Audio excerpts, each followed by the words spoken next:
Alrighty, good morning, everyone. It is actually good afternoon. It's 1 p.m. It's May 11th, Monday. It's week 16 or week 15. I forgot, 15 or 16. Just letting you guys know, I was looking at the calendar. We have this week and 2 more weeks of class, and then we're done. So we're going by really fast. And after this chapter, we only have one more chapter left, and then we're done with the entire class. So you guys are almost finished, and we are on track with where we were supposed to be based on the course calendar. At this moment, I am going to go ahead and share the announcements for today. Oops, sorry.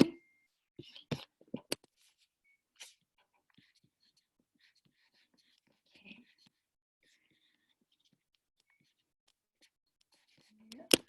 Move all this stuff here.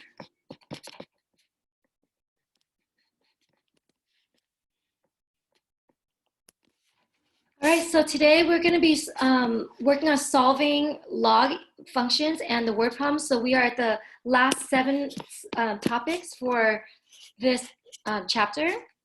And we'll go to about 3:30 today. So the agenda for today is checking in, announcements, questions, go over the lecture. I'll give you guys a 10-minute break. If there are any group presentations or student spotlights, please let me know. So feel free to chat with me on the side to let me know if any of you guys wanted to do your spotlights or group presentations. And then we'll finish up log functions, and that'll be done, and we'll be done with today. So I wanted to just give us a chance to do a quick check-in.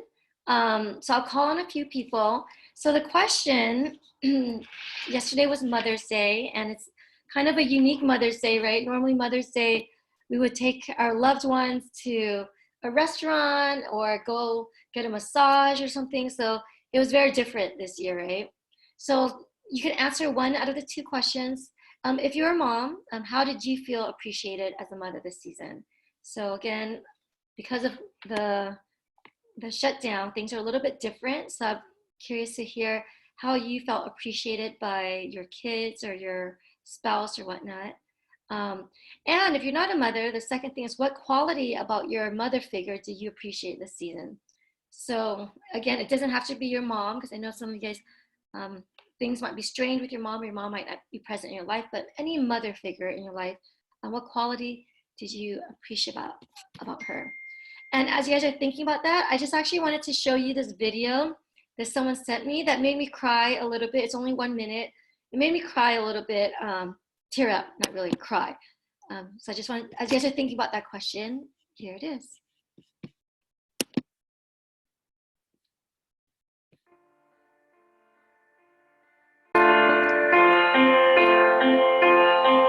When things are at their worst, we can always count on moms to be at their best. While the world around us is hunkered down in fear, they're the ones on the front lines, making the new normal feel a little bit more normal. All in the hopes that years from now, when kids think back on this time, they won't think about the fear or the uncertainty. They'll tell stories about playing ball in the house and not getting in trouble, about epic birthday parades, social distancing dance-offs, and uninterrupted family dinners. They'll remember that while everyone was being homeschooled, they didn't just learn reading, writing, and arithmetic. They learned what really matters in life: love, laughter, and a good internet connection. And during this time when we're all told to stay apart, they'll find that somehow we've all grown a little bit closer.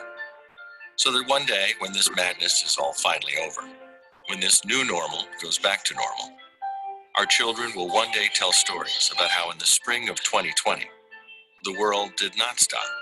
It kept spinning and moving forward, fueled by the most powerful force on earth, a mother's love.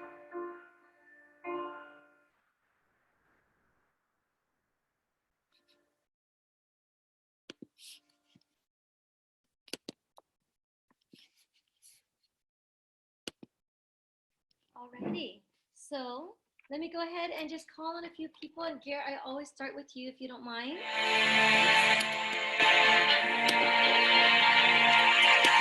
Okay. So Garrett, if you don't mind, I'll start with you. One out of those 2 questions, or I guess you can only do the second question. I feel very appreciated as a mother this season. Quality about my mom. No, she's always positive. She's pretty positive outlook and always looks on like the bright side of things. She's not really pessimistic. She's pretty optimistic about things. Good, good. It's nice to have optimism during this time, right? How about Jaspreet? Her honesty and how she doesn't sugarcoat things. She tells it as it is. Great. Ashley? What I appreciate about her would be like the fact that she's so supportive and understanding about things. Suzette? I like that my mom's very hardworking, even if she doesn't want to get things done because of her health and stuff. She still tries to for us. Good. Anthony? Probably her honesty. She's very straightforward, and that she's hardworking. Yeah, I hear some of you guys saying how honest our moms are. Sometimes it hurts us, but sometimes you just know that they'll tell you the truth, right? Great. Stephanie? She's always there, being there for other people. Jessica?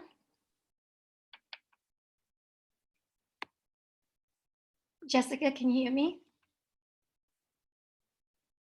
Jessica can't hear you, so I'll go back to you after a second. Sophia?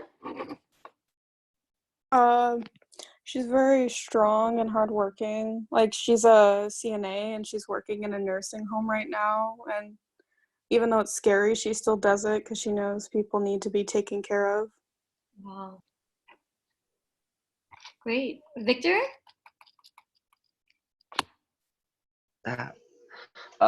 I appreciate how straightforward she is with me and my brother. Cool. Ronaldo?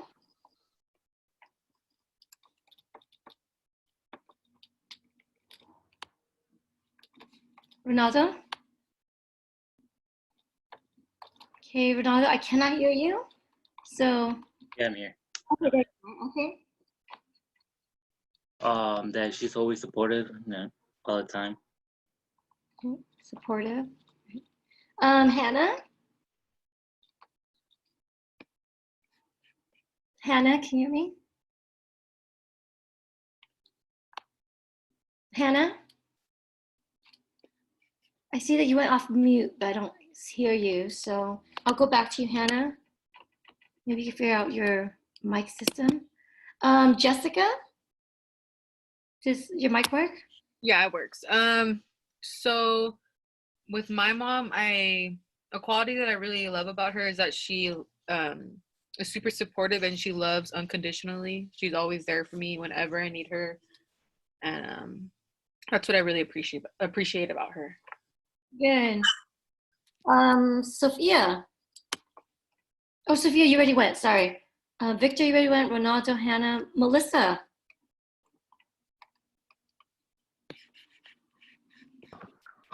Yes, instructor of quality. That about my mother, I think she's hardworking. That's one thing I could really describe her as, really hardworking. And I feel appreciated. I feel blessed, first of all, to be a mother. And this season especially, I feel appreciated because my husband's been able to pick up more work around the house because, you know, there's a lot of work at home. So he's been able to help me do that. And that has made me feel really appreciated. The extra work around the house, it really helps. Good, good. How about Hannah? I know we were trying to go back to you because of your mic.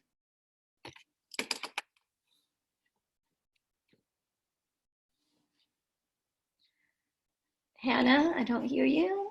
I'll give you a few more seconds. Oh, I see your chat, your mic isn't working.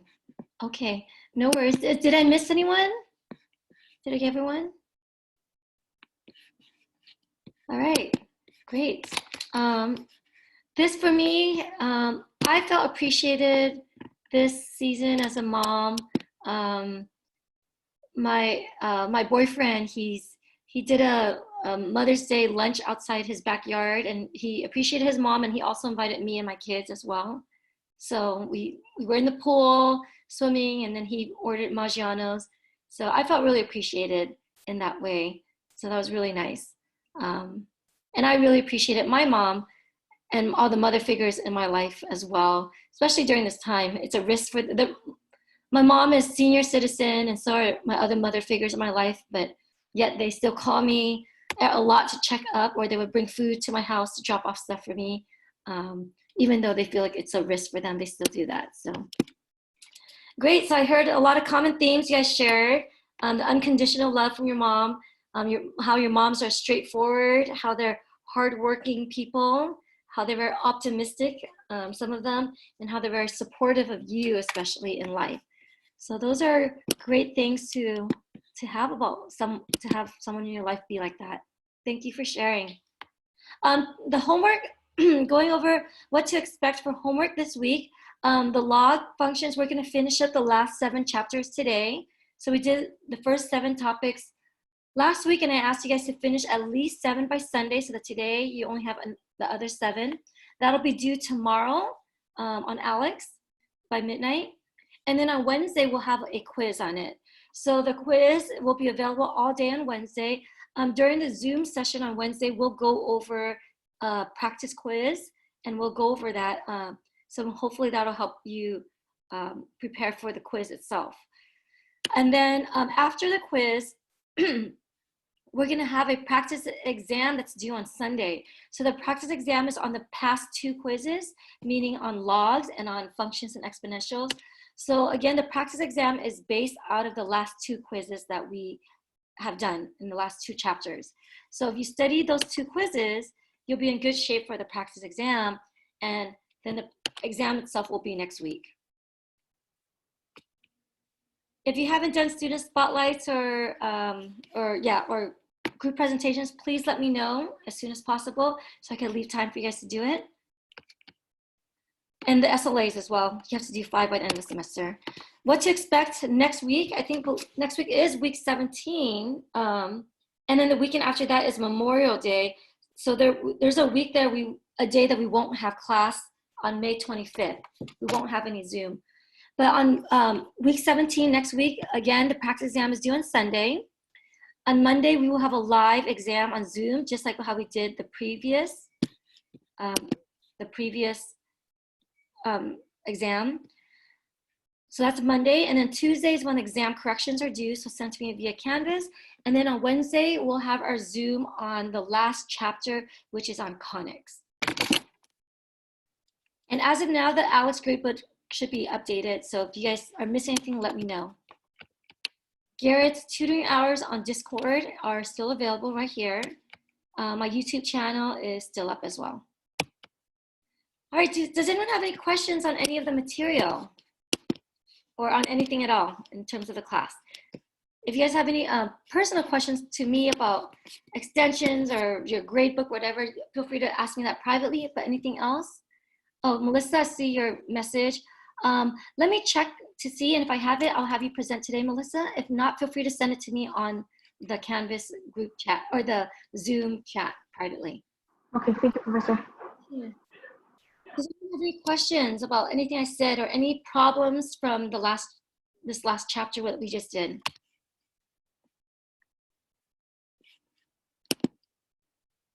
No questions?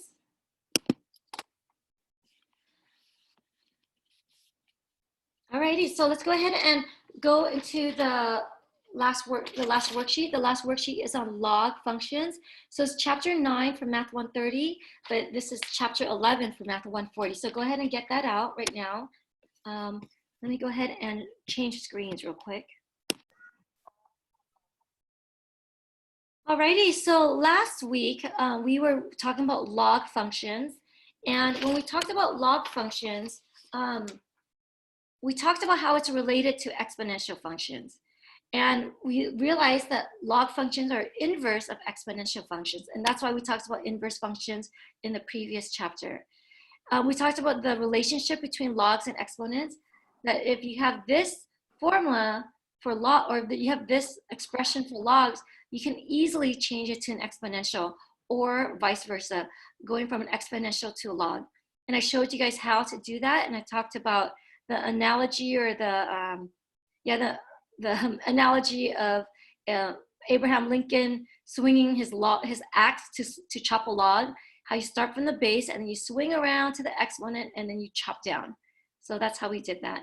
And then we also heard from Garrett, who talked about because they're inverses of each other, how if we take the exponential of this, we get this, or how if we take the log of this, we get this. So how they could go back and forth with each other.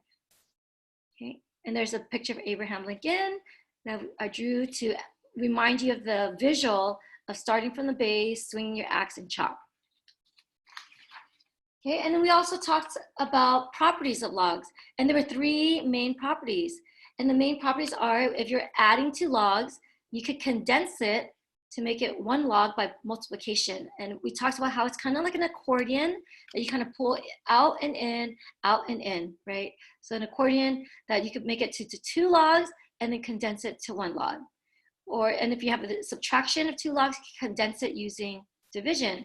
And then this last one was really important because you'll end up doing this a lot today, that if you have a coefficient in the front, you could pull it up to the exponent. Or if you have an exponent, you could pull it up to the front, vice versa. So we did a bunch of problems using these properties here. Using the definition of a log, we change it to exponential. So changing things to exponential once it's a log, so we're able to solve for x or y or whatever. And then we also use those properties of logs to the accordion that goes stretch and then condense it, stretch and condense. So we practiced doing that there. Question 5 and 6, I mentioned that these will very likely be on the quiz and on the exam. Like if you have 1 log, go ahead and expand it. And if you have a bunch of logs, go ahead, here's 3 logs, go ahead and condense it to 1. So we learned how to do that. And then the last thing we left off on was the change of base. How on a calculator, the default is log base 10. So they're asking you to find the answer of a log in a decimal. You need to be able to put it in a calculator, but how do you change it? So we talked about the formula for the change of base formula, which was this. If you have a base that's not 10, how do you make it a base of 10? And this was the formula. So that's where we left off with on number 7, where we changed this into base 10, plugged this into our calculator, and got an answer. So today, we're going to start with number 8. And notice now number 8 is an equation, right? And with a bunch of numbers and a log in it. An equation. Notice number 9, now there's 2 logs, right? Number 10, there's 3 logs. So number 8, 9, and 10 is what we're going to start off with first. So here, I'm going to call this solving log equations.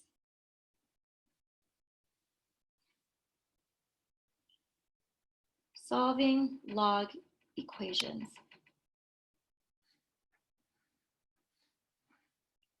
And again, whenever we deal with solving equations, as you know, I like to make it step by step for you guys.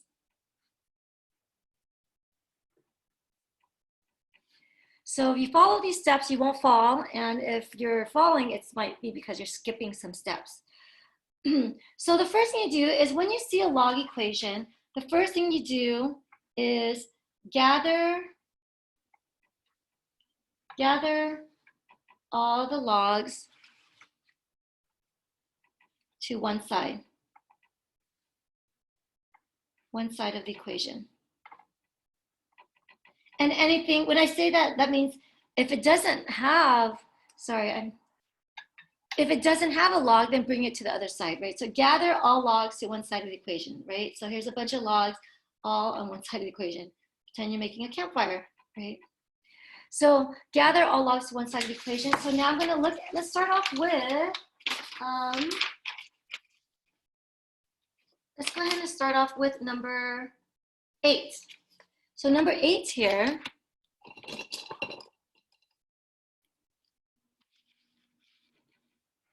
I have 3 plus log base 2 x minus 7 is equal to 7.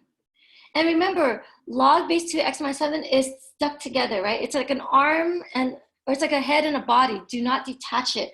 Log always has to be attached to something. So I see some students kind of detach it so that log is, they divide by x minus 7 or they do something. But if log doesn't have something sitting next to it, it's meaningless. It has to have a body attached to it or a head attached to it, right? So a head without a body or a body without a head can't do anything. So a log has to be attached to something in order to make it meaningful. So step 1 here says have log sit all by itself on one side of the equation. Log is here, the 3 is here. So I want to get rid of the 3 and bring the 3 to the other side because I want all the logs to be sitting on one side of the equation. So whatever doesn't belong there, I move it over. So when I move it over, this cancels out. So I end up getting log base 2 x minus 7 is equal to 4. Okay, is everyone okay with that? All right, step 2. So step 2 here is after you gather all the logs to one side of the equation, step 2 is condense. So remember that accordion that talked about how logs, if there's a lot of logs, you could condense it to 1. So condense all the logs to 1 log.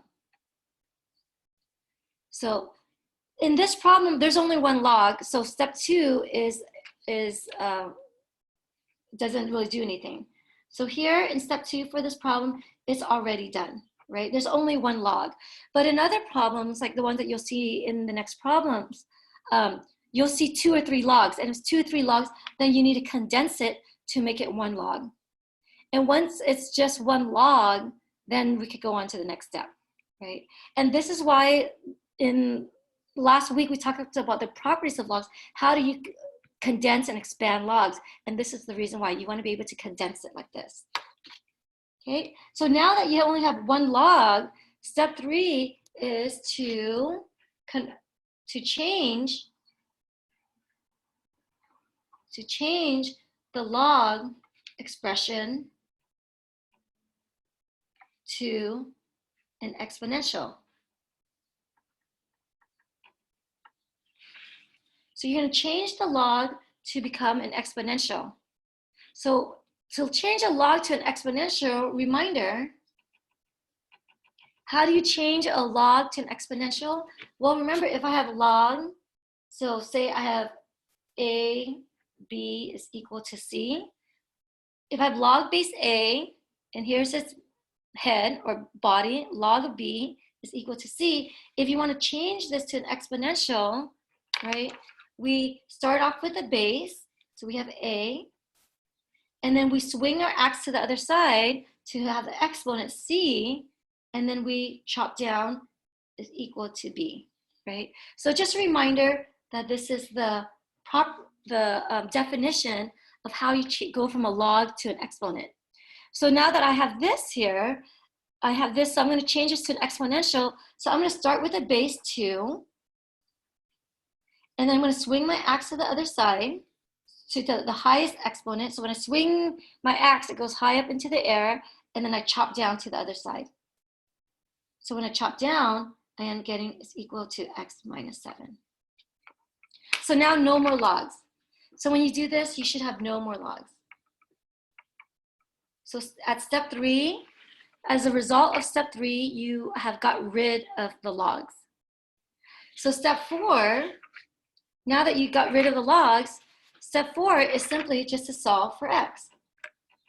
Solve for your variable. So whatever is up here, use whatever knowledge you have about math to solve it. Well, I could tell that this is a linear equation because the highest exponent is 1. So all I need to do is just isolate my x. So 2 to the 4th will give me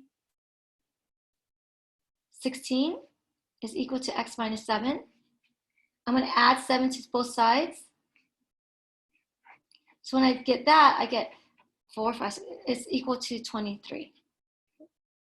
So I get x is equal to 23. So in my problem here that we first started off with, the answer would be 23. Last thing I want to say is be careful. Be careful of, I forgot what the word is actually, I call it non-solutions. It's not, the word isn't non-solution, it's, I forgot what the word is, sorry. Monday. On the tip of my tongue too. I'm trying to think of it. Yeah. Extraneous solutions. Yes, thank you. Thanks, Garrett. I'm like, what is that word? Extraneous. Be careful of extraneous solutions. So what extraneous solutions are is if you get an answer where, so the extraneous solutions are solutions that result in you having a log, base whatever, and inside that log you have a, so I'll put log AB is when B is negative. So in other words, the log of something can never be negative. If this is negative, then it's called an extraneous solution. So if B is negative, if B here in this problem is negative, this would be called an extraneous solution. So it's extraneous if you see the root word is extra, extraneous solution, meaning that that solution does not work. So you would omit that solution. So do not include it. So do not include that as a solution. So if you see here, we see x is equal to 23. If I plug 23 back into this original problem, log of something, right? So if I plug 23 here, 23 minus 7 is going to give me a positive number. So since it's a positive number, I'm A-okay. So it will not be an extraneous solution. It's all good in the hood. However, if say my answer was 6, right? If I end up doing this problem, I got x is equal to 6. Well, if I plug 6 into this problem, 6 minus 7 is -1. Then I'll have log of -1. Well, log of -1 does not exist. It does not work. And the reason why it does not work, so let's talk about that here. So why does log A, and then I'll put B, why does log base A of B, why does for log B, why does B have to be greater than 0? Why does it have to be positive? Why does this have to be positive? Why can't it be negative? Well, if you look back at what a log is, remember the log is the inverse of exponential, right? So if you remember the graph of an exponential looks like this, right? It either looks like that or it looks like, or it could look like this, right? These are exponential functions. So notice here that it will never, ever, the y value of exponentials will never be less than 0, right? So here notice that y is always greater than 0 in both of these graphs. So for exponential functions, the y is always greater than 0. It'll get close to 0, but it'll never be 0, and it'll always go this way or always go this way, but it'll never get to negative. You'll never have a negative for a y value. So therefore, since log functions are inverse of exponential functions, so if y is always greater than 0 for exponential, logs are inverse, so therefore for log functions, x will always have to be greater than 0. So remember we switch for inverse functions, we switch the x's and y's So since y must be greater than 0, then for log functions, x must always be greater than 0. So when you draw a graph of a log function will look something like this. So this is what a log function looks like. The x value will never be less than 0. So here, it'll never be less than 0 here. So, and here I put log a of b. I should, maybe if I put x, I put y does log of x.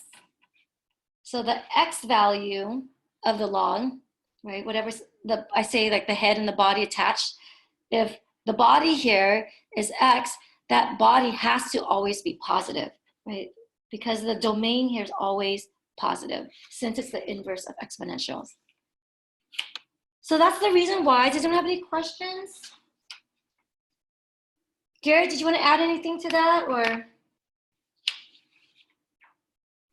No, I think you covered it. Yeah, it's just, if you think about it, if I have, say, some number 2, 3, whatever, and I raise it to an exponent, there's no exponent in the world that I can possibly make that answer negative.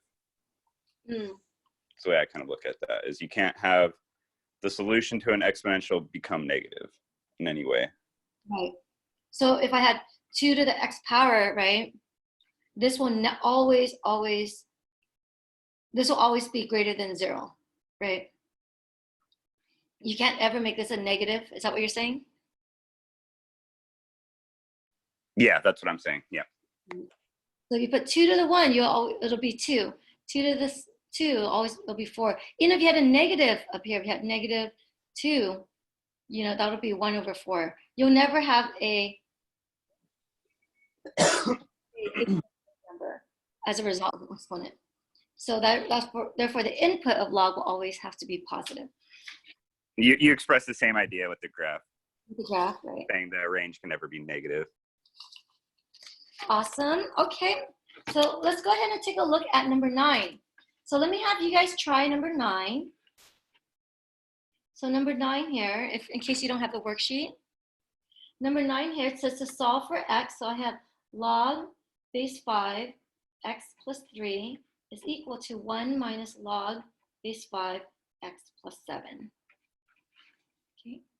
So again, let's go ahead and go through those steps, right? So the steps that I wrote earlier. First step is gather all your logs to one side. So here you see 2 logs. So you're going to want to bring one of them to the other side, right? After you do that, condense all the logs to one log. So since you're going to have 2 logs, you're going to have a log of this plus log of something else. Well, which rule would you use to condense it, right? So revisit the rules of logs that we did last week. And notice the rules of logs here. If you have 2 logs that are being added together, you could condense it to one log by multiplication. After you condense it, change it to an exponential by doing kind of chopping the axe, that's what I call it, and then solving for the variable. So those are the main 4 steps. Let me give you guys a chance to do this. I'll pause the recording. And let me see, how many people are in this group right now? 4, 8, 12, 18. Okay, I'll go ahead and split us up into 2 groups. Garrett, I'm going to make you a co-host. And then you guys could talk amongst your group and we'll come back together. All right, welcome back, both rooms. I was in breakout session 2. Garrett was in breakout session 1. The group 2, we were able to finish. So I know someone got it from group 1 as well. So I'll have anyone go ahead and tell me what you guys did. So, oops. Here you go. Let's go ahead and look at this problem and let's do it. I'm going to just write out what you guys did. So step 1, anyone help me out. What did you guys do?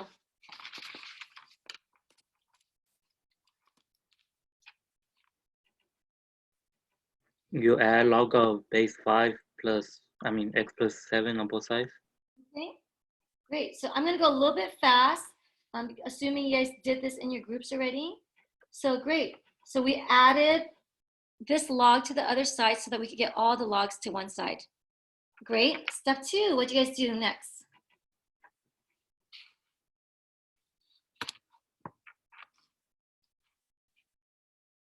Anybody? I know you guys know it.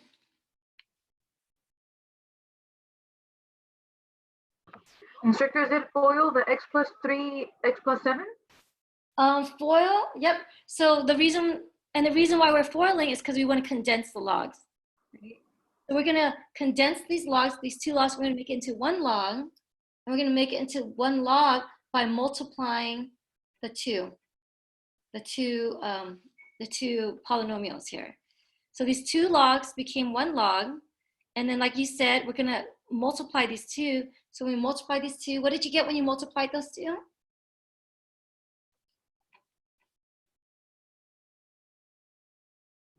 X squared plus 10x plus 21. X squared plus 10x plus 21, right? So I call this like the body of the log. So here's a log and its body. The body, now when you multiply those two, you get this. Is everyone okay with that? Any questions? All right, so great. So we have now condensed the two logs into one log. Now what do we do?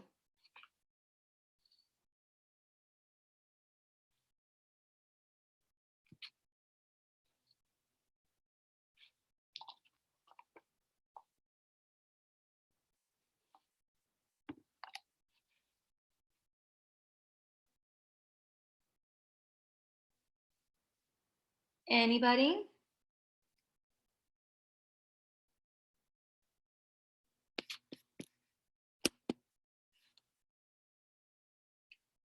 Why are you guys so shy? We did it in our group. Anyone can speak up. What do you do after this point, after you condense it to one log? You change the log expression to an exponential. Right. You change the log expression to an exponential. And what does that look like when you change it to an exponential? That 2 should be a 1. Oh, just kidding. Thank you. This 2 should be a 1. Thank you. So And what? Go ahead. It's going to be 5 equals x squared plus 10x plus 21. 5 equals to x squared plus 10x plus 21. Great. And what happened to that 1? It turns into the exponent on the 5. So it was 5 or 2 power 1. Exactly. So 5 to the 1 power, and that's why it was just 5, but just want to make it clear. So we swing our axe from the 5 to the 1, change it to an exponential. Excellent work. Any questions on that? Okay, now what do I do? And then you're going to have to equal the equation to 0, so you're going to subtract 5 on both sides. I'm going to subtract 5 on both sides to make it equal to 0. So what do we end up getting? X squared plus 10x plus 16. 16. Okay, everyone okay with that? And the reason why we set it equal to 0 is because we noticed that this is a quadratic. And whenever you have a quadratic, if we want to use factoring to solve for it, we set the equation equal to 0 because we're going to be using the zero product property in a second. Right? Okay, so now that we set equal to 0, now becomes something that we've done many times in the past. So what do we do now? Always factor using the x method. Okay, factor using the Xbox method. So when we factor it, what do we get? X plus a and x plus 2. X plus 8 and x plus 2. So here, I'll write it down so it's super clear. So here we're going to factor, reset equation equal to 0.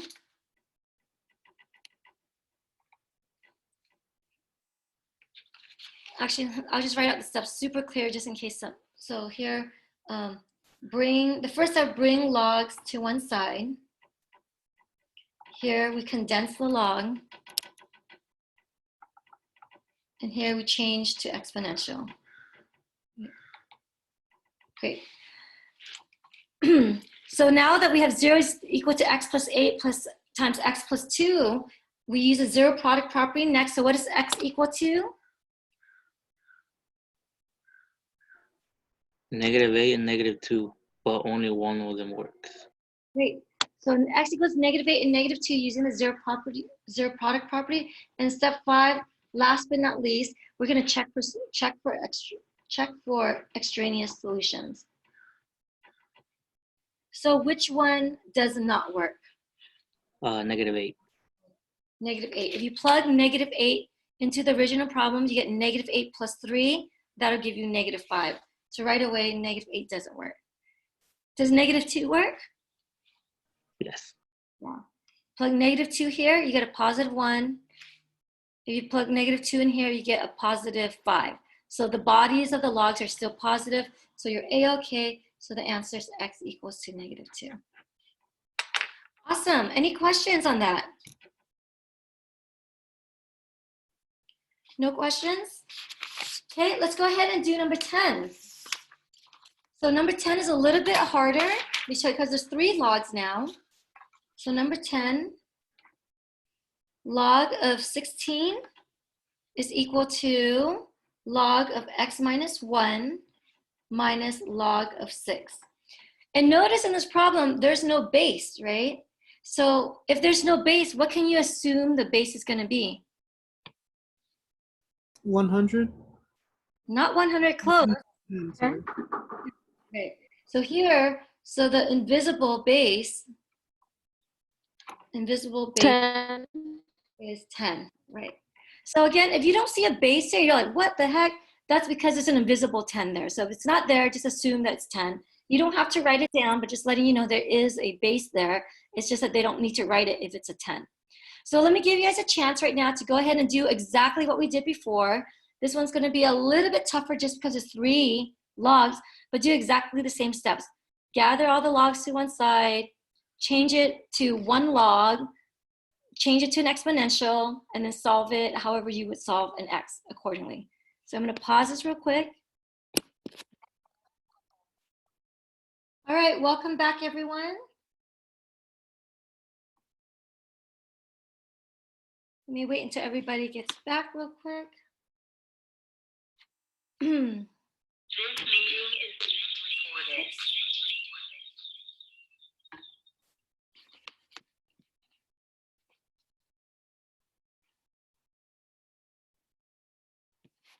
All right, so I'm going to spotlight my phone.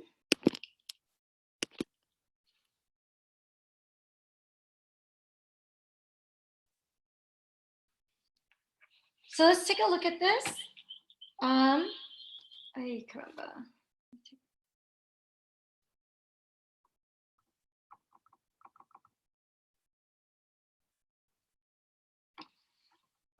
All right. I can't turn this off for some reason.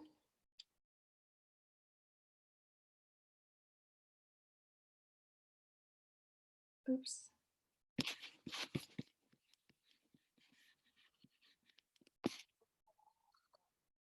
All right, so let's go ahead and get started on this. Step 1, we are going to gather all the logs to one side. I have 3 logs here, log, log, log. And again, the body and the head, the log is attached to its body, okay? So don't separate those. I'm gonna bring all the log to one side. So I'm gonna go ahead and bring this one over there. Since there's only 1 of this guy, I'll subtract that over there. When I subtract it over there, I get log x minus 1 minus log of 6 minus log of 16. Is everyone okay with that? So I brought the log 16 to the other side, and this is, since it's a positive log, I subtracted the log to the other side. And then now step 2. So step 2 is now I'm going to condense it. So condensing, meaning these 3 logs, I want to change it to just 1 log. So if I just want to change it to 1 log, so I'm just going to go left to right. So here and here, if it's subtraction, how do I condense subtraction into 1 log? X minus 1 over 6. Good. X minus 1 over 6, right? So here's the first one, and here's the second one. So I have log of x minus 1 all over 6 minus log of 16. Great. Is everyone okay with that? All right, now I have 2 logs again. So if I have 2 logs again, I want to condense this into 1 log. So what do I do to condense this to 1 log?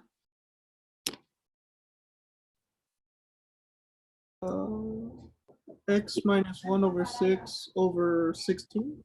Okay, x minus 1 over 6 all over 16, right? So I have a fraction over a fraction. How do I get rid of a fraction over a fraction? because this is kind of ugly. What do I do to, if I was just looking at this, if I just gave you a fraction of a fraction, how do I make this into just one fraction? Would you multiply by 16? Right. We multiply the top and the bottom by 16, right? So if you multiply the top and the bottom by 16, if you not by 6, multiply by 16. Yeah, I'm sorry. X minus 1 divided by 6 divided by 16, we're actually going to multiply by 1 over 16,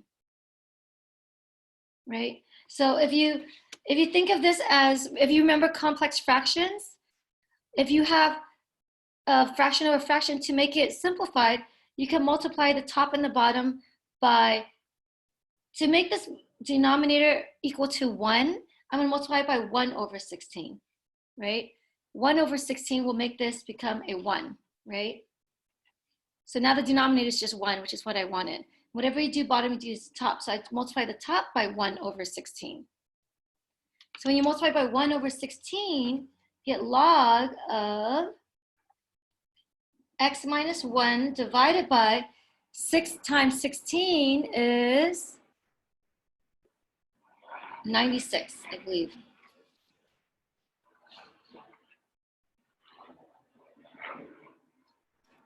There's a helicopter going over my house right now. I hear it.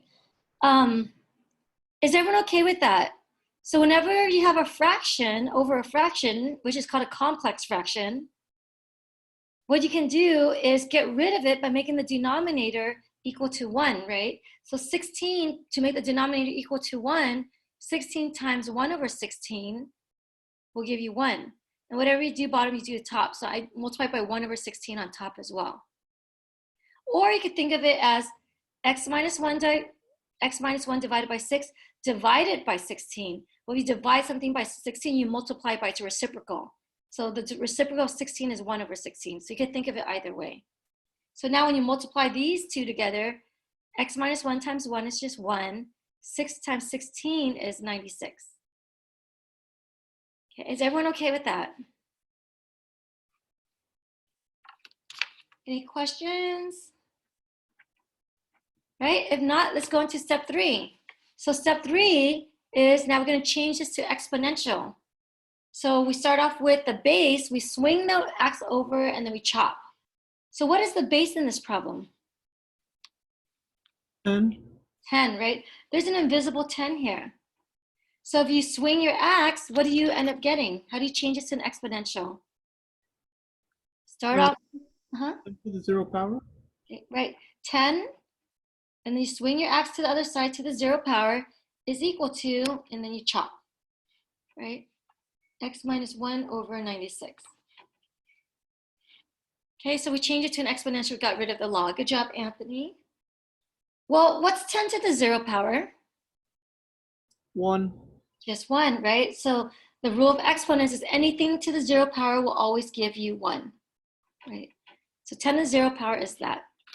Step 4, go ahead and solve for x. So now this is a rational, right? So if it's a rational, how do you solve for this? What do we do? Multiply 96 to both sides. All right, so we're going to multiply 96 on both sides. You multiply by 96 on both sides, this becomes a 1. 96 divided by 96 gives you 1. So we end up getting 96 is equal to x minus 1. And then what? Add 1 to both sides.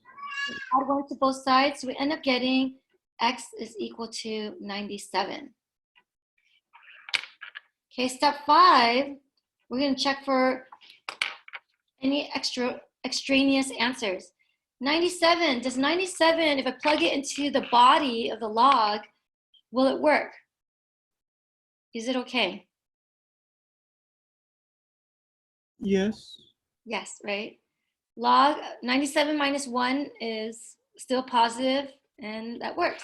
So x is equal to 97. Nice work. Everyone okay with that?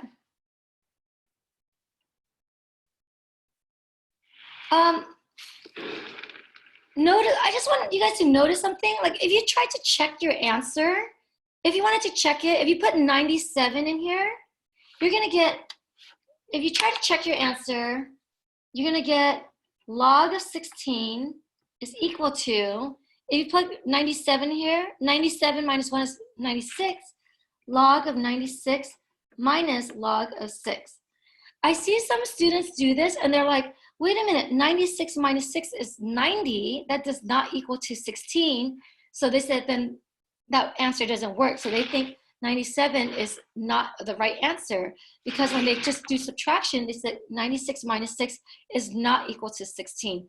But remember, this is log, right? So this is log. So when you're checking your answer, it's not subtraction like you normally subtract it. Remember, log 96 minus log 6 is actually log of 96 divided by 6, right? So remember, if you have two logs being subtracted, you don't just subtract the numbers, you divide the numbers. So here, 96 divided by 6 will give you 16. So what do you know, right? Log 16 does equal to log 16, so it does work. So just warning you guys, when you're checking, if you decide to check it to make sure it's right, don't think of it as subtraction, right? Because it's logs, you don't subtract like you normally subtract numbers, right? If you have two logs, you have to condense it by division and then compare the two. So I just want to emphasize that. Let's go ahead and look at the next problems here. So that was number 10. Let's look at number 11. Let's look at number 11, 12, and 13. So notice here, these do not have logs in it. So these here are exponential functions. So these exponential functions from numbers 11 to 14, the reason why they call it exponential functions is because there is a variable in the exponent, x minus 1, x minus 8, 3x, and negative x plus 8. There are variables in the exponents. So because of that, whenever you have an exponential with variables in the exponents, you're going to have to solve it in one out of two ways. So the first way is the easy way, and the easy way doesn't always work. So the first way, so actually let me go ahead and start a new sheet of paper.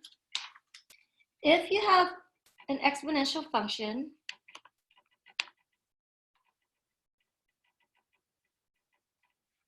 which means that there are variables in the exponents,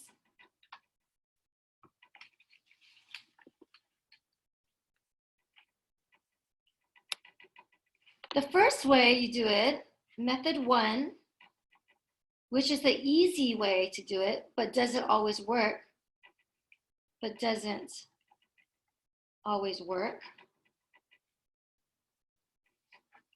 is that you change, you change the bases so that they're the same.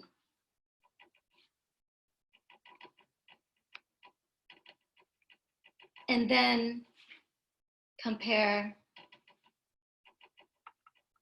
the exponents.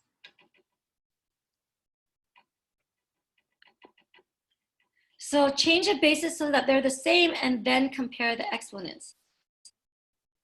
Sorry, my handwriting is really sloppy today. I'm using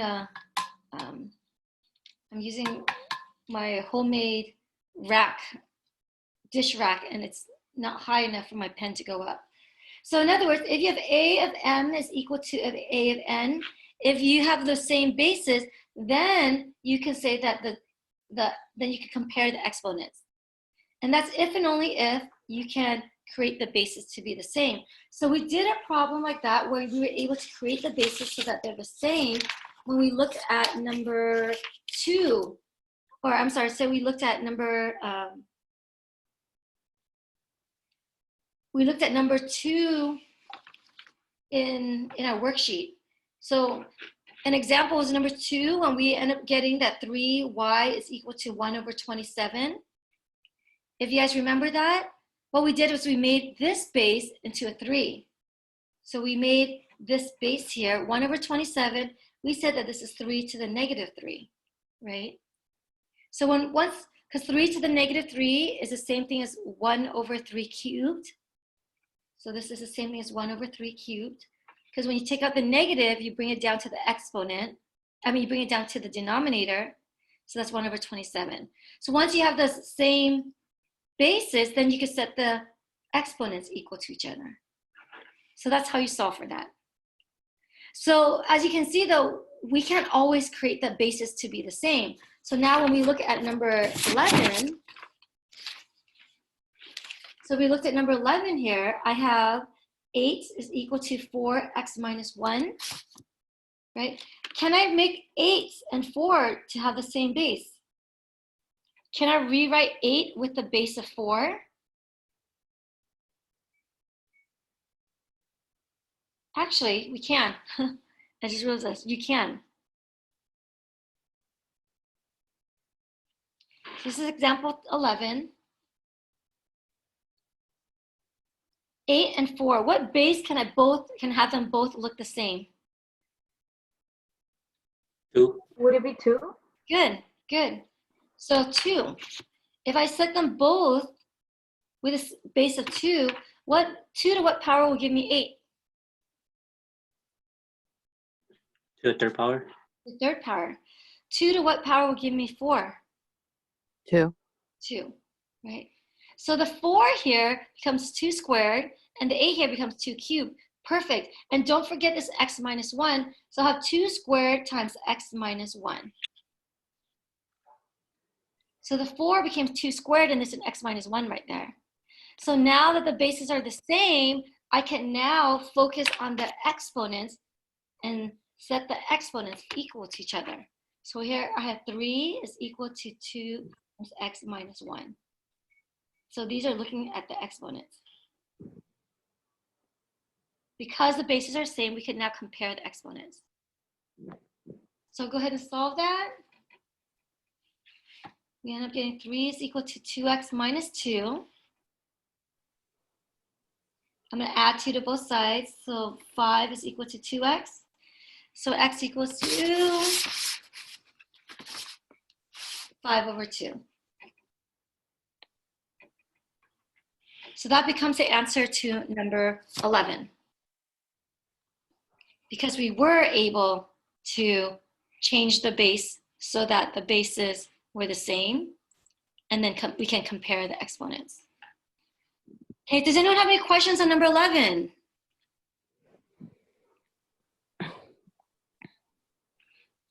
Alrighty. Now, Can I see it more? I'm sorry? Is this what you needed to see?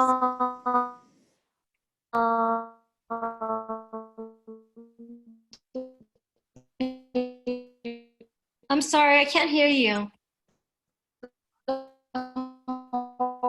Paper. The what? The whole paper? Is that okay? Oh, I'm cutting off, or can you hear me? We can hear you. Just the other person was a little bit cut off. Okay. Yeah. You got it? Alrighty. So method 1, it was that. Dun, dun, dun, dun, dun, dun, dun. Let me know if you need me to stop it at any point. Okay, so now let's look at number 12. Looking at number 12 here, 6 to the x minus 8 power is equal to 12. And even look at number 13, 11 to the blah, blah, blah equals to 14 to the blah, blah, blah. Let's look at number 12 then. Can I make the bases the same? 6 and 12, can I make it the same? Yes. What can I make it the same to? Would it be 2? Okay, so 2 to what power will give me 6? Oh wait. You can't.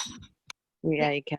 Yeah, but yeah, good idea. That at first I would look at it and be, oh yeah, 2 looks like it's divisible by both, but it actually can't be a base of both, right? So So in this, would it be 3?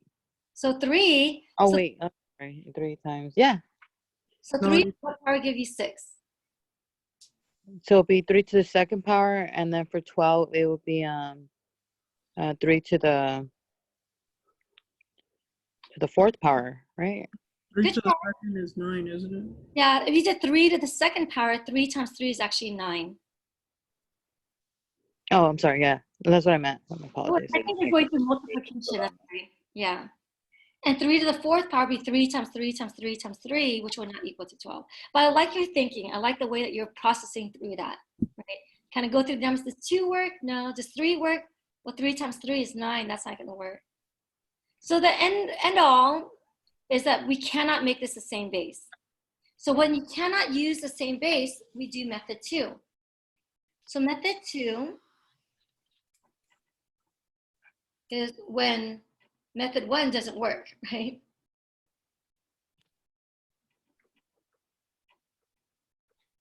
So when method 1 doesn't work, we do method 2.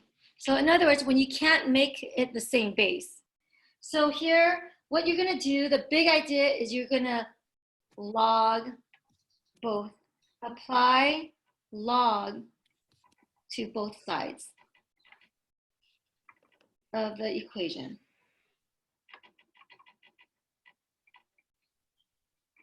That's going to be the big kahuna idea for method 2. So if we look at this example here, example number 12, I have 6x minus 8 is equal to 12. So we already stated that we can't change the bases because there's nothing that'll make it change. So what I'm going to do is I'm going to log both sides. So I'm going to apply log to both of them. I'm going to say log of 6 to the x minus 8 is equal to log of 12. I'll put this in parentheses here. The big kahuna. Right, Anthony. Pulp Fiction? I'm not sure. Maybe. I don't know where I got that from. So here, I log both sides. So now this 6 and this 12, now it's attached to a log, right? So now it's attached to a log. So now that I have log and it's an equation, now I'm going to go back to, well, how do I solve an equation? So how do I solve an equation is, okay, guess what? If you have an equation with logs, we go back to solving log equations. First step, gather all the logs to one side of the equation. So now we go back to what we just did earlier. We're going to gather all the logs to one side of the equation. So I'm just going to subtract 12 to the other side. So I'm going to have log 6x minus 8 minus log 12 is equal to 0.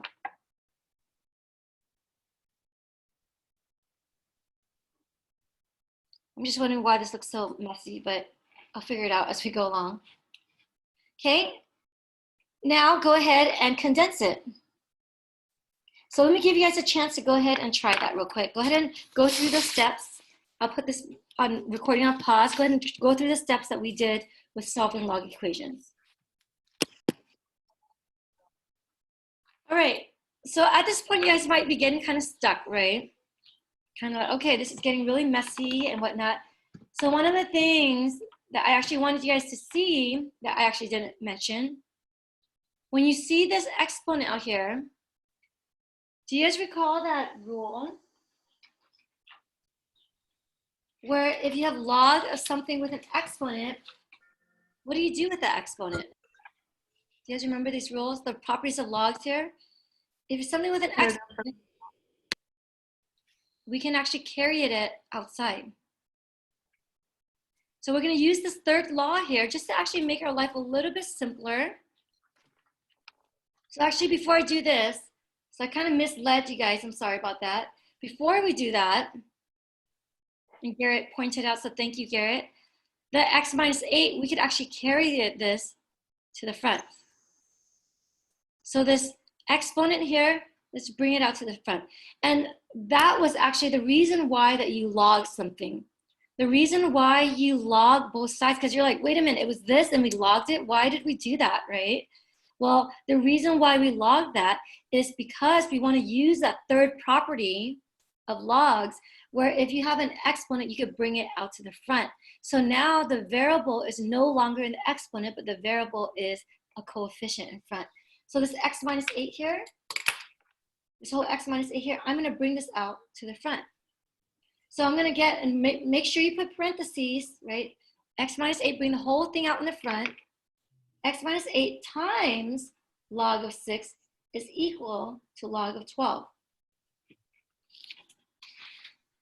And this is the reason why, again, you log both sides. So now the exponent does not have a variable. Now there is no more exponent. The variable is outside, which is what we want.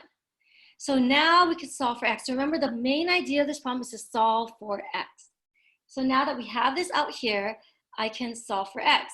So I want this to be sitting by itself. I'm going to take the log 6 and I'm going to divide it over here. So I'm going to divide the log 6 over here so that I can have x minus 8 sitting by itself, because x minus 8 is the coefficient, right? The coefficient of log. So log x minus 8 is sitting by itself. I'm going to divide this over so I get log 12 divided by log 6. And then again, I want x to be sitting by itself. So the negative 8, I'm going to add it to the other side. So I'm going to have x is equal to log 12 divided by log 6 plus 8. So the plus 8 is after the fraction. So here, when I wrote apply log to both sides of the equation, and then I'm going to put hints, use the third law property of log. So once you log both sides of the equation, use the third property of log. And the third property of log is to bring the exponent outside to the front. And once you have the exponent outside to the front, then you can isolate your, now you isolate your x, right? So you isolate your x by log 6 dividing it over and then adding the 8 to the other side. And then I'm going to look at the instructions and ask myself, okay, what are they asking me? How do they want the answer? Can I leave it as that? Well, in this problem here, they ask us to round it to the nearest decimal place. And I'm looking for my paper.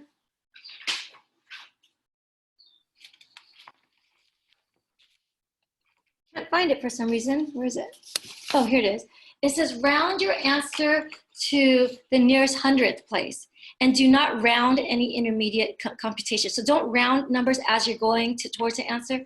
Just round it at the very end. It says nearest hundredth place, which means the second decimal, right? 2 decimal places.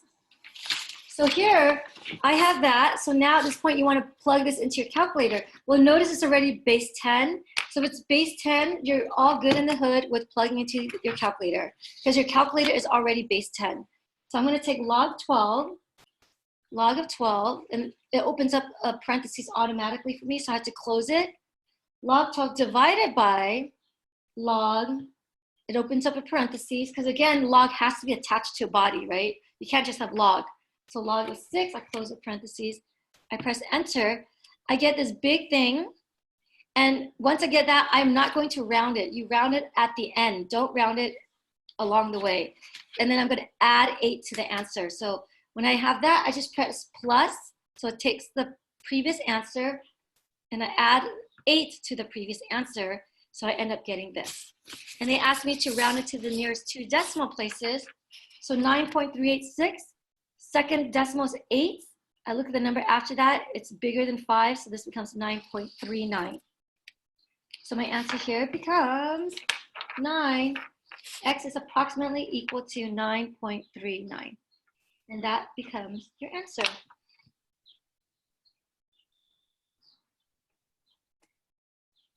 All right, does anyone have any questions at this point?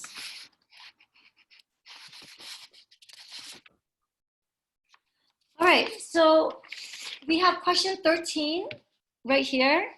I'm gonna give us a break real quick. It's about 2:36. I'm gonna give us about a 10-minute break, so 2:45. Come back at 2:45. You're welcome to work on number 13 for as long as as far as you can. And then once you're done with number 13, 2:45, you come back and check your work. And then at 2:45 as well, or maybe 2:47. It's 2:37 right now, so 2:47. Melissa, are you still here? Melissa's not here. Yes, I'm here. You are. I did find your student spotlight, so I'll have you do your student spotlight after. Okay. Did anyone else have a student spotlight or a group presentation? I have a student spotlight, but can I do mine on Wednesday? Sure. Is that Paloma? Yes, I can send it to you right now, though. Okay. Why don't you just go ahead and send it to me on Wednesday? That's fine. Or you can send it now. It doesn't matter. Either one. Paloma, I'll have you up on Wednesday then. Alrighty, thank you. Anyone else want to do the student spotlights today? All right, sounds good. Take a break, and Melissa, you'll be up after the break.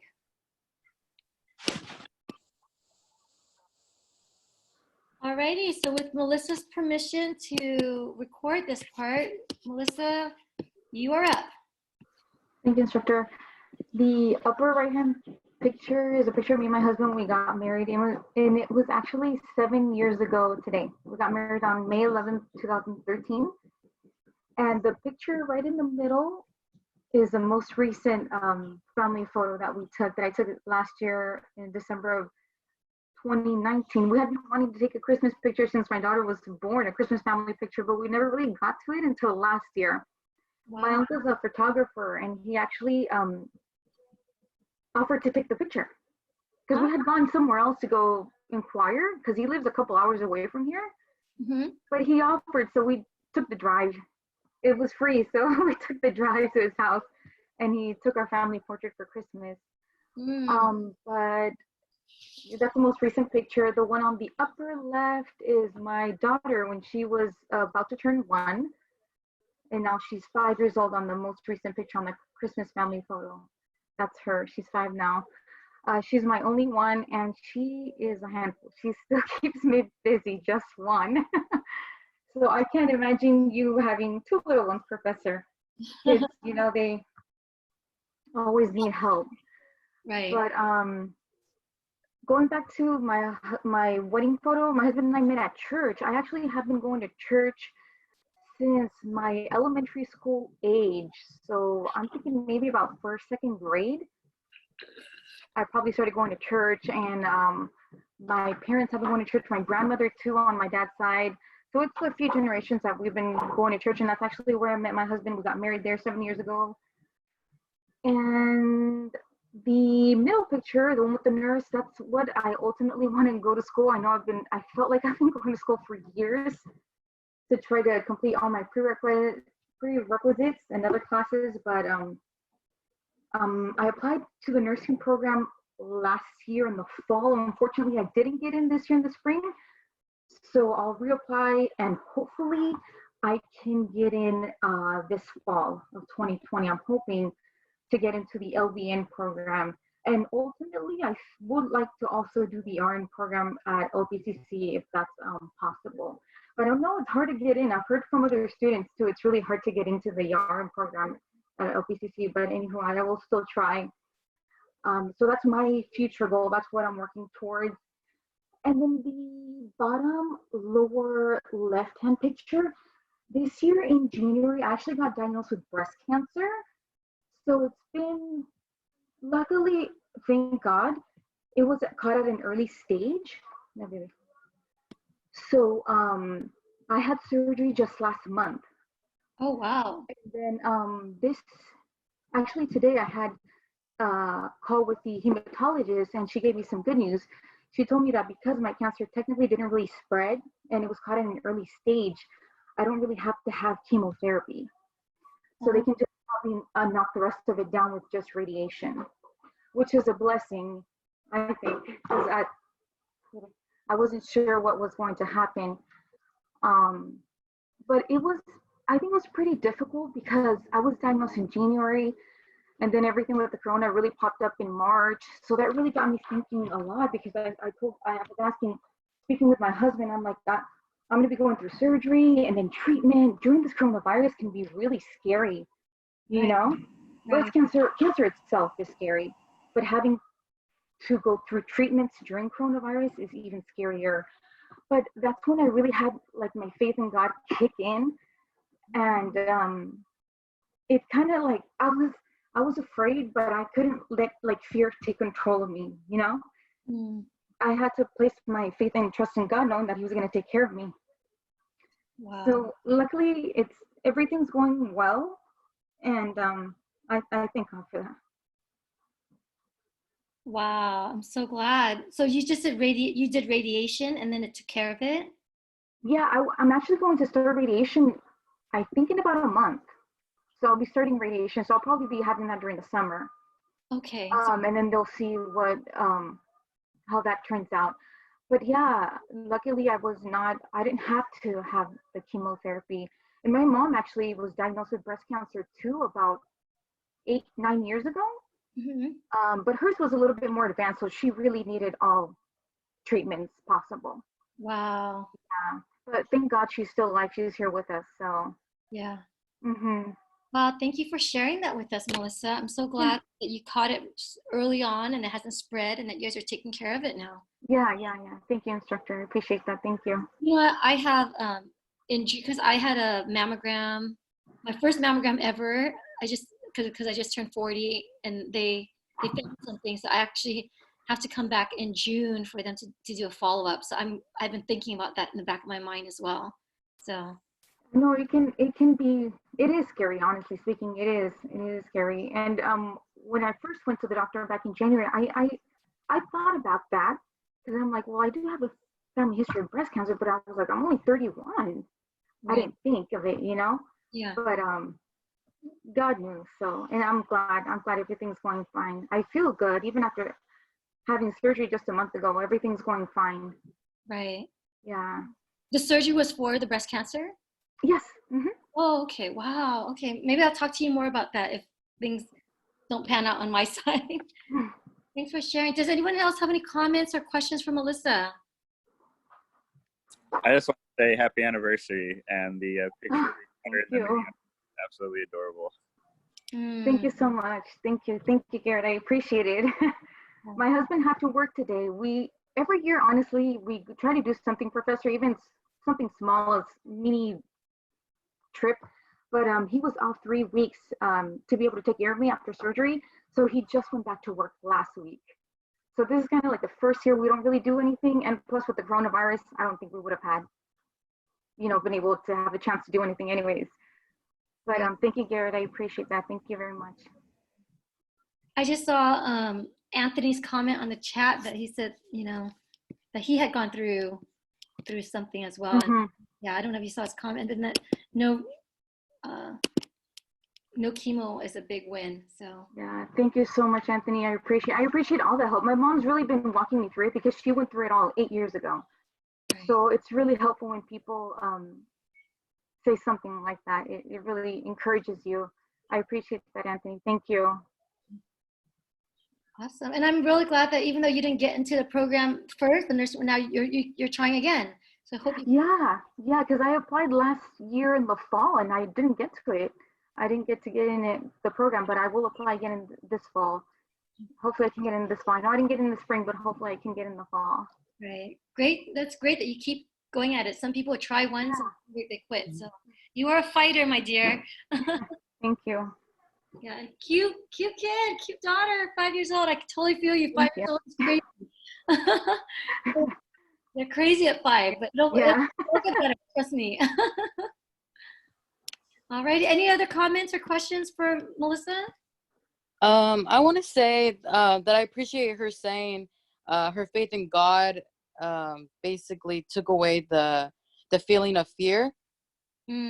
That's something that all of us are going through, is fear, and having that spiritual guidance is always, it's great having that, and sometimes you do need to hear it from other people. So I appreciate her saying that.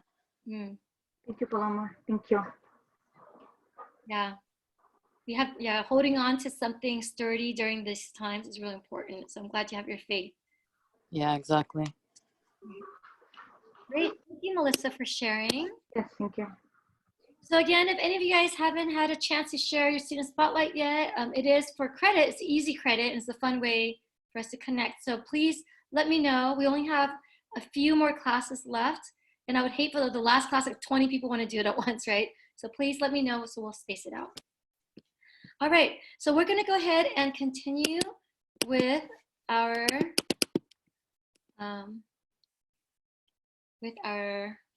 lesson, the last couple problems.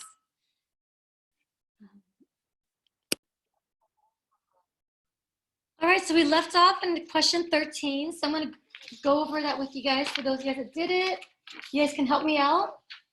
Let's look at number 13 here. We have 11 to the negative x plus 8 is equal to 14 to the 3x, right? So notice now we have exponents on both sides of the equation. So 11 and 14, I cannot make the basis the same, right? So I'm gonna have to do method 2, which is to log both sides. So when I log both sides, and I'm gonna put this in parentheses, is equal to log of 14 parentheses 3x, right? I just put in parentheses just to emphasize that that's the exponent. And then recall from before the break, we talked about if there's an exponent, the reason why we log it is so that the variable will no longer be an exponent. So we could pull it out to the front. So this exponent here can be pulled out to the front, and this exponent here can be pulled out to the front and become a coefficient instead. So here, and remember again to put in parentheses, negative x plus 8, it's kind of blurry, huh? Okay, is equal to, or log 11 multiplied by log 11 is equal to 3x multiplied by log 14.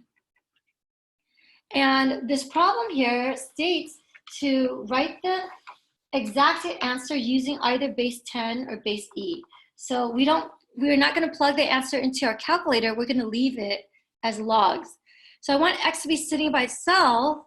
Notice I have logs here and I have x's here. So what I'm going to do is I'm going to bring everything with x on one side and everything it doesn't have on the other side. So here the log 11, I'm going to divide it over. Negative x plus 8, put that in parentheses, is equal to 3x log 14, and I'm going to divide the log 11 to the other side. Okay, is everyone okay with me so far? I have this 3x here, so this doesn't, or the x is here, so I'm going to divide the x over since we have, since we want all the x's on one side. So here,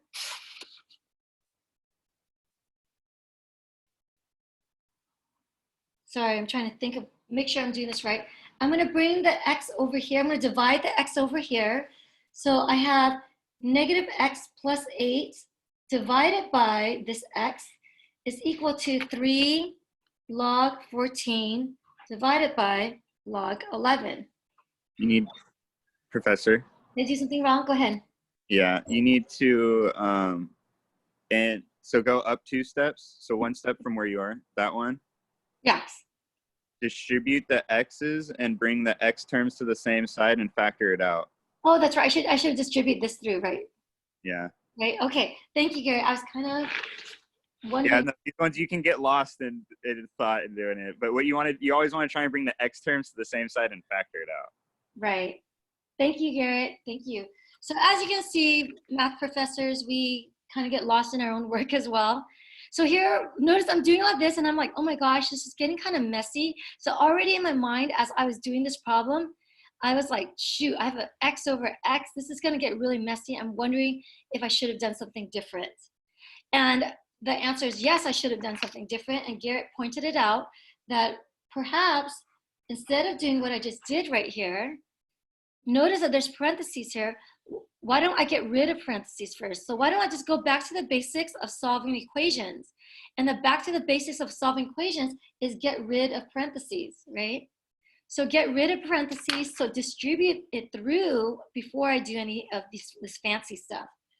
So I'm going to distribute it through negative x times log 11 is negative x log 11. And then plus 8 times log 11. So I'm getting rid of the parentheses. In other words, I'm distributing things through is equal to 3x times log of 14, right? Does anyone have any questions with what I just did? Sorry if I had confused any of you guys along the way. So again, sometimes as we get to more complicated things, we start like trying to be more fancy with it. And when we start doing fancy stuff, we get lost sometimes. So the best thing to do is just go back to the basics of what do we learn about solving equations? Okay, so after we log both sides, we applied the exponent rule. And then after that, it's like, oh, right, back to the basics is to simplify it by getting rid of parentheses, which is what we've done since day one, right? So get rid of parentheses by distributing it through. So now I have this. So no more parentheses, no more distribution. And then what do I do after this? Garrett said it earlier, get all your logs or get all your x's to one side of the equation. So back to how do you solve an equation? Now we gather all the x's together. Yeah, yeah. You were trying to gather all the logs on one side, right? As opposed to gathering all the x's on one side. Right. Good point. Good point. Thank you, Garrett.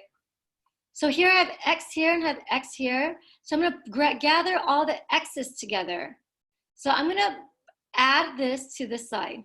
You can subtract this over here and then bring this over here, but I'm just trying to do less work. So to do less work, I'm thinking, okay, there's an x here and there's an x here. This one does not have an x, so I'm going to bring this guy over there. So I'm going to have 8 log 11 is equal to, and I'm going to add this. I'm going to add this to the other side to get rid of this one. I'm going to add it. I'm going to have 3x log 14 plus x log 11. Is everyone okay with what I did so far? So everything with x's is on this side of the equation. So what do you guys think we do next? It's similar to something we've done in the past. I want x to be sitting by itself. You factor the x? I'm sorry? Do you factor the x? Yes, perfect. Good job. Good job. So we're going to factor out the x because we want x to be sitting by itself. So we're going to factor out the x. And if we factor out the x, what goes inside?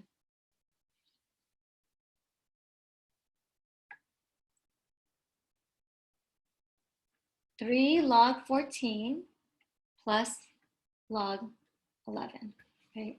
And the left side still has 8 log 11. So we factor out the x. So nice work. Remember to factor it out. So if x times this big thing is equal to 8 log 11, what's the last step? Would you divide the 3 log 14 plus log 11? Perfect. Yep, this is a coefficient of x, so this whole big thing divided over to the other side to isolate your x. Good job. So I have 8 log 11 divided by 3 log 14 plus log 11. And it says to leave your answer with base 10, so there it is. So you don't have to put it into your calculator to get a decimal, you just leave it as is. Okay, notice that this problem, it says write your answer as either base 10 or base e log. So when it says or base e, that means, so when I told you if you have a log of say b, or I'm sorry, just say log of a, this is the same thing as saying log base 10a, if there's nothing there, right? If there's nothing there, then you could assume that there's an invisible 10. And that's what they mean by saying base 10. When they say base e, if you have something that has a log with a base e at the bottom of some body, if you have base e, so e is So the E is called Euler's constant, and it stands for the number 2.718 blah, blah, blah. It's some number that goes on to infinity. It's kind of like pi. If you think of pi is 3.14, yada, yada. Like E is also a number, but we call it Euler's constant. It's a number that occurs very often in nature and in physics and in whatnot. So that number, when we're talking about logs, shows up a lot when we're dealing with logs. Just as pi is a number that shows up a lot when we deal with circles. We deal with certain measurements of circles. 3.14 yada yada occurs so often that we end up giving it a name and call that pi. This number shows up a lot in logs, and we call that E. So that E, when you have a base of E, which occurs a lot in science, so as we get, if you guys get further with mathematics and science, you'll go further into this. If you have something with log base E, a shorthand way of calling it log base E, because this number shows up in the natural world, they call it natural log. So natural log is ln, and then they put the body A here. So the log base E could be called natural log. So it's called natural log. So log base E, in another way of writing it is just ln, and then there's nothing here. So ln means the same thing as log base E. So when they say that you could write it as base E, notice in this problem here, I took the log of both sides, and I took the log base 10 of both sides. But you could have also taken the natural log of both sides.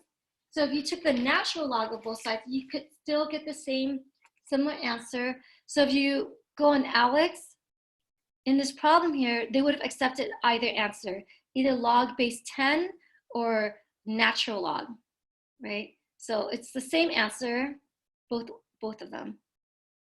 So just giving you a heads up, both are acceptable.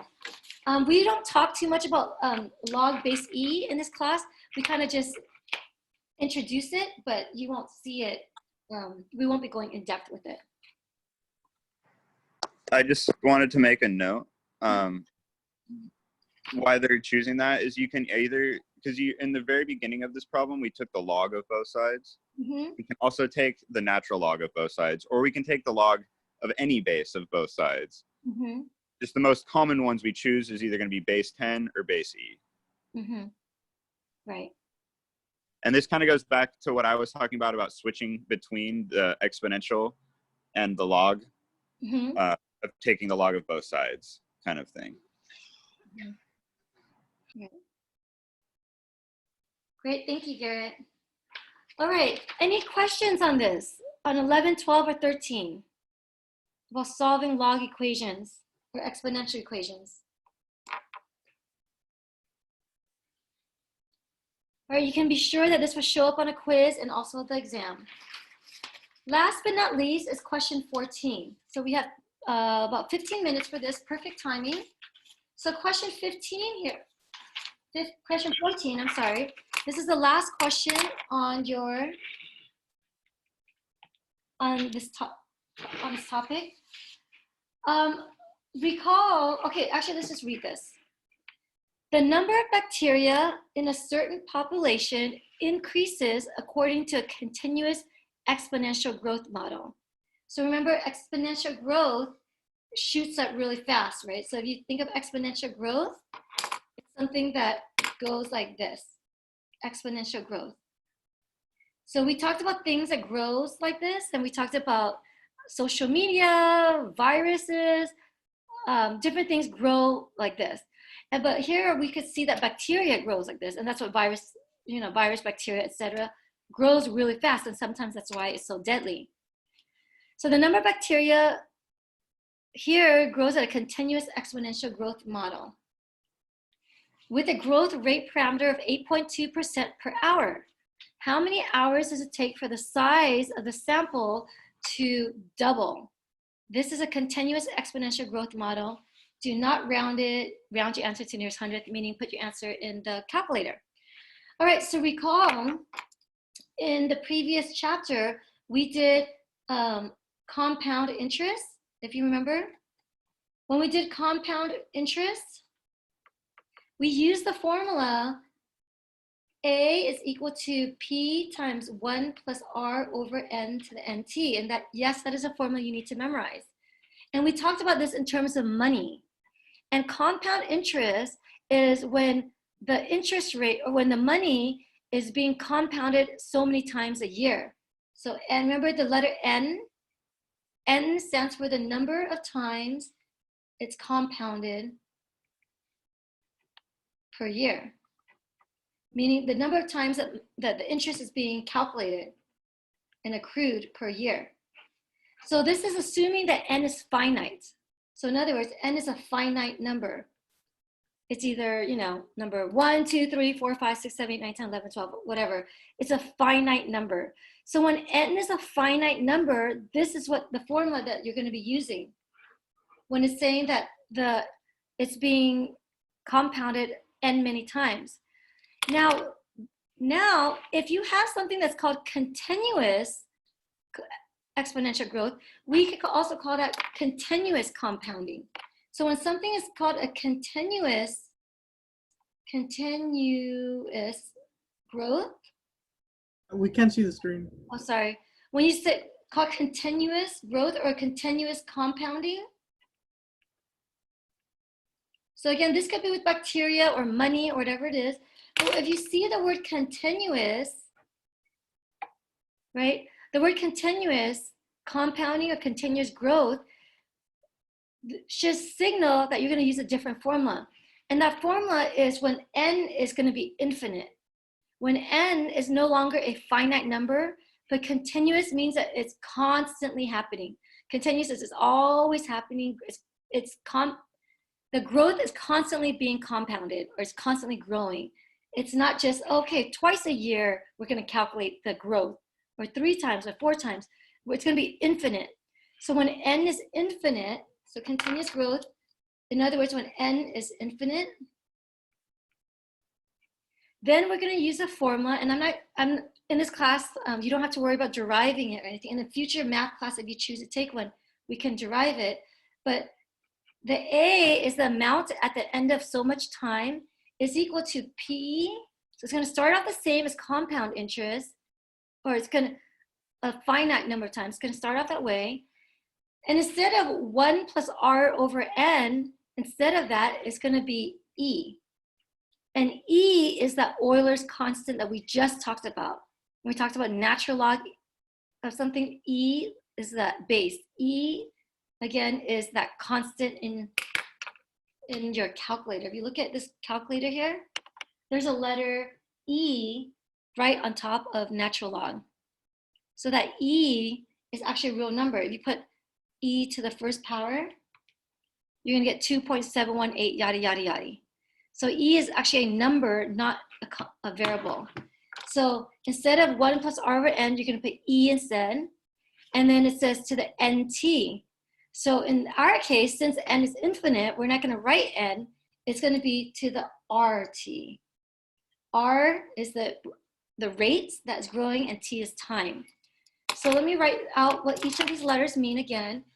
So A is the amount, the final amount after T years. The P is the principal or initial amount. So the amount that you first started off with, so that bacteria in the beginning, right, P is the principal. Just like when we did compound interest, P is the principal amount that you first invested or you first owed, right? A is the final amount, P is the initial amount. Remember, E is not a variable, E is a constant. It's a constant in your calculator, that 2.718. R is the rate in which it's growing or decreasing, and you need to change it to a decimal. And then T is time in years. So this is the continuous growth or compound model. And it's this formula here that you need to memorize. So this versus this one, right? So there's some similarities to it, but there's some differences in it. So remember, continuous means that it's infinite, right? It's constant. So instead of putting n, you're going to put the e instead. So now that you know which formula to use, because it even italicizes it for you, it says it's a continuous exponential growth. When you see that word continuous, please know that that means that you need to use this formula. So now, knowing that, I'm going to go ahead and plug things in. So we know, once I see that, I think to myself, oh, A is equal to P, I say PERT, right? A equals to PERT. And then in a growth rate parameter of 8.2% per hour, I'm going to change that to a decimal. So if I change it to a decimal, it becomes 0.082. And that's going to be my R, right? The rate is 0.082 because I moved the decimal twice to the left.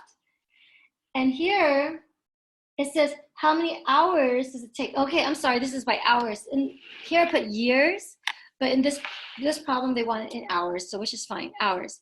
How many hours does it take for the size to double? So notice in this problem, I have A is equal to P, E, the R is 0.082, and then the time. And notice in this problem, I don't know what my initial amount or my final amount is. They don't tell me, oh, it started off as this and it ended as this. There's no numbers in here besides 0.082. So I'm like, what the heck? What am I supposed to, how do I know what P and A and T are? Well, it says how many hours. So they're asking me to find the time. Find T. So T is going to be the thing that I don't know that I want to solve for. So I need to know what P and A are. But notice something. What they do tell me is that how many hours does it take for the size of the sample to double?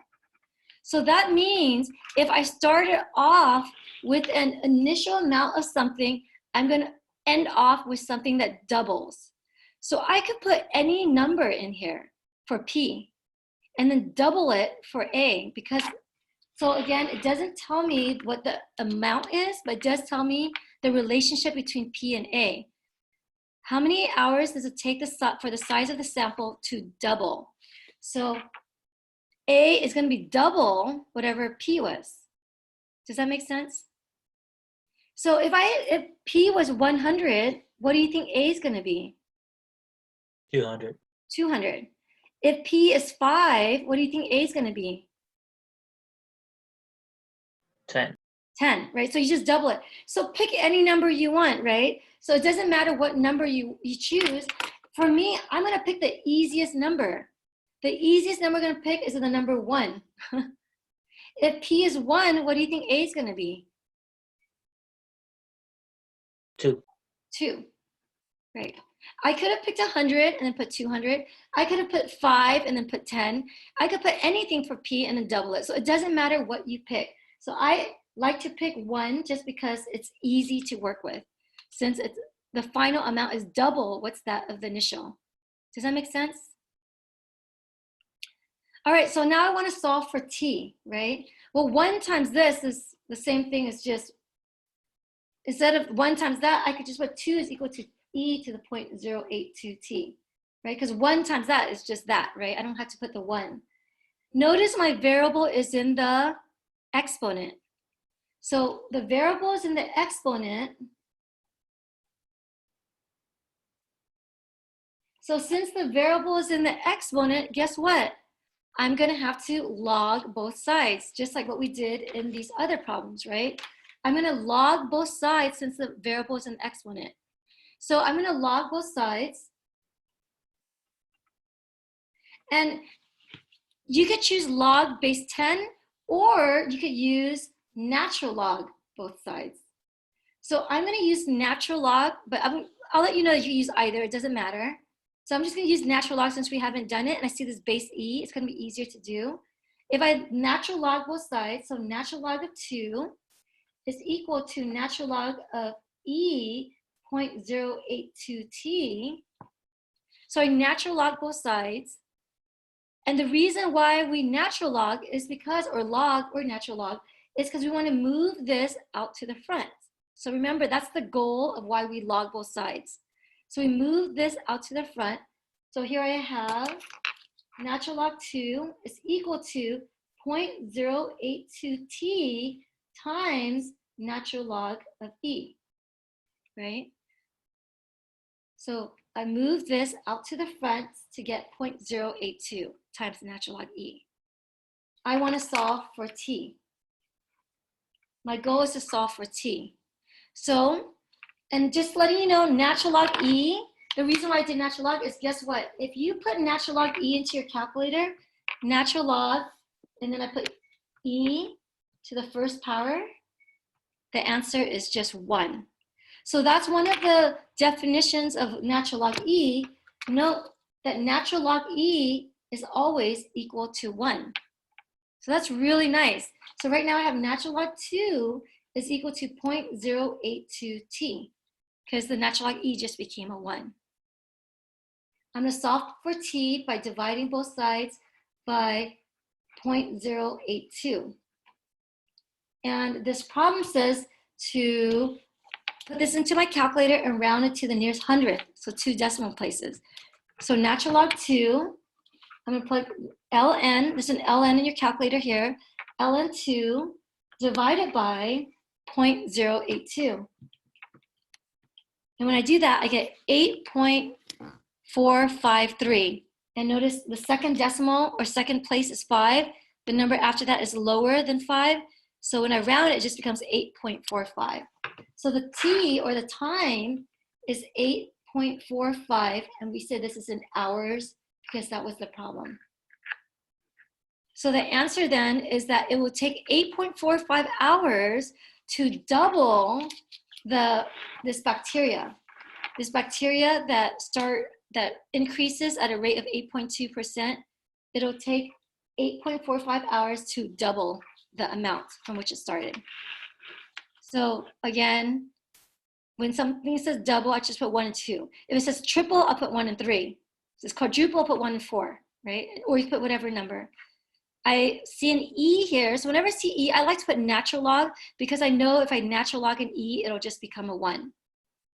So once I natural log both sides, I pull out the exponent and pull it to the front. Natural log E just becomes a 1, and then I solve for T, round it, and make sure I include the units of hours.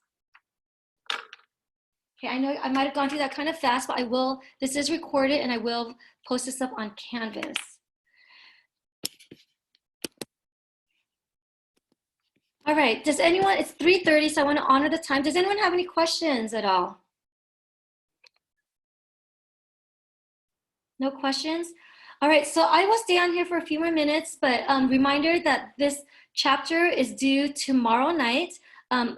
Garrett is on Discord from today and tomorrow, 12 to 4.